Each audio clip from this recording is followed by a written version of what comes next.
This tutorial discusses goniometry in dogs and cats, the measurement of joint angles. Joint angles can be measured in dogs and cats. A protractor or goniometer can be used to measure these angles to detect joint disease and monitor response to therapy and disease progression. Goniometers are plastic or metal devices placed along limb segments. Joint angles can also be measured with electronic goniometers, phone applications, and motion analysis software. Plastic goniometers are most practical and are validated for use in dogs and cats. Plastic goniometers are available in several sizes, adapted to the patient and the joint. The width of the goniometer is often similar to the width of the bone measured, facilitating alignment. While joint motion can be measured in the sagittal, frontal, and transverse planes, measurement of flexion and extension of limb joints in the sagittal plane, as shown in these drawings, are most common. We'll focus on those today. This tutorial presents a method for standardized goniometry in dogs and cats. That method is very similar to the method that has been validated by comparing goniometric measurements to radiographic measurements in healthy Labrador retrievers and in healthy cats. That method has been validated, showing good agreement between goniometric and radiographic measurements, as well as good inter-tester and intra-tester reliability. In the Jaeger validation study in healthy Labrador retrievers, sedation did not influence goniometric measurements. However, sedation appears to influence goniometric measurements in dogs with abnormal joints, such as elbows with OA or stifle joints with cranial cruciate ligament disease. To maximize measurement accuracy, it is recommended to consider sedation when joint pain or patient compliance interfere with joint flexion or extension or with the collection of goniometric measurements. To be consistent, goniometry relies on anatomic landmarks across the main joints in the forelimb and hind limb. These anatomic landmarks are used to identify the long axis of the limb segments in the forelimb and hind limb. The position of these limb segments relative to each other form joint angles.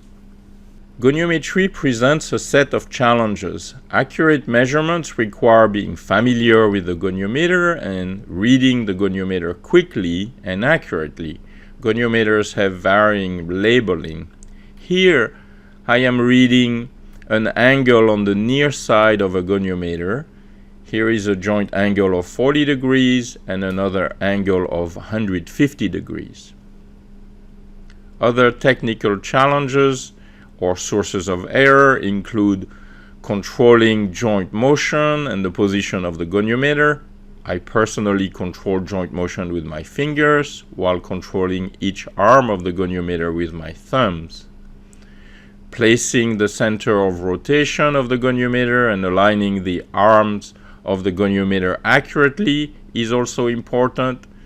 To do that, we keep an eye on the position of the center of rotation of the goniometer and check the alignment of the proximal stationary arm and distal moving arm of the goniometer before collecting measurements.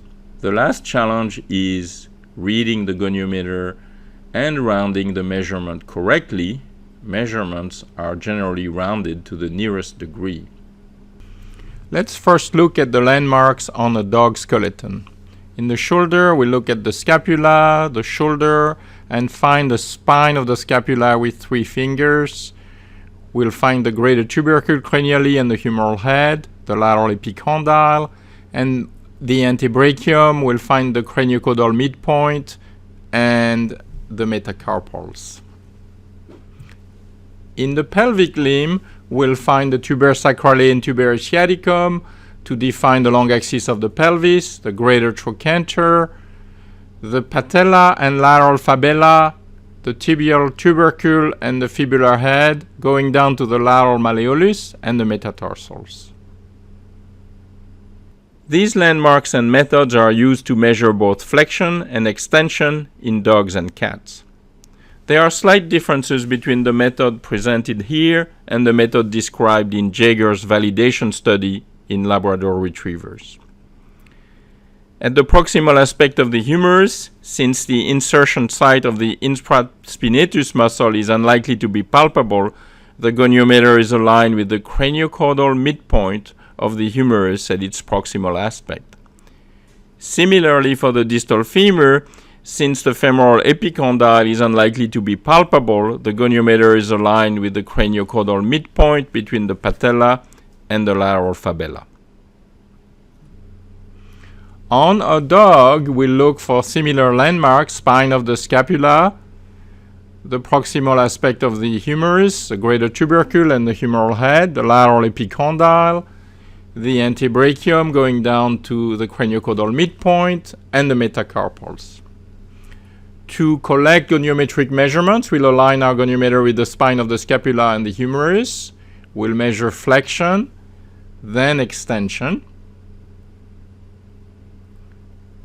In the elbow, the center of rotation of the goniometer will be located over the lateral epicondyle, aiming for the top of the humerus and the center of the antebrachium. Flexion and extensions are measured. And in the carpus, we'll align our goniometer again with the antebrachium, aiming for the epicondyle and the metacarpals. In the pelvic limb, we'll feel the tuber sacrale and the tuber sciaticum and the greater trochanter found between the gluteal and the biceps.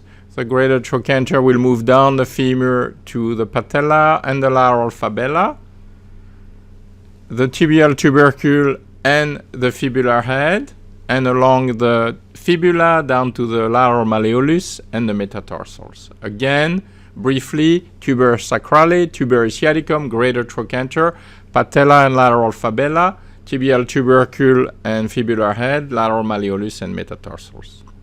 To do goniometry, we'll align our goniometer with the pelvis, centered over the greater trochanter and aiming for the craniocaudal midpoint, the distal femur. Flexion and extensions are going to be measured. For the stifle joint, we'll center the goniometer over those four landmarks around the stifle joint, aiming for the greater trochanter proximally and the lateral malleolus distally. The stifle is more technically difficult than other joints to measure. We're looking for the greater trochanter. We measure flexion, followed by extension with sufficient hip extension also. Measurement of extension right there. For the tarsus, we'll flex the joint, center the goniometer over the lateral malleolus, aim for the tibia, and along the long axis of the metatarsals. If the dog is fighting, we'll just be patient and let the dog relax and collect our extension measurement. Thank you for watching. We hope this will make goniometry easier for you.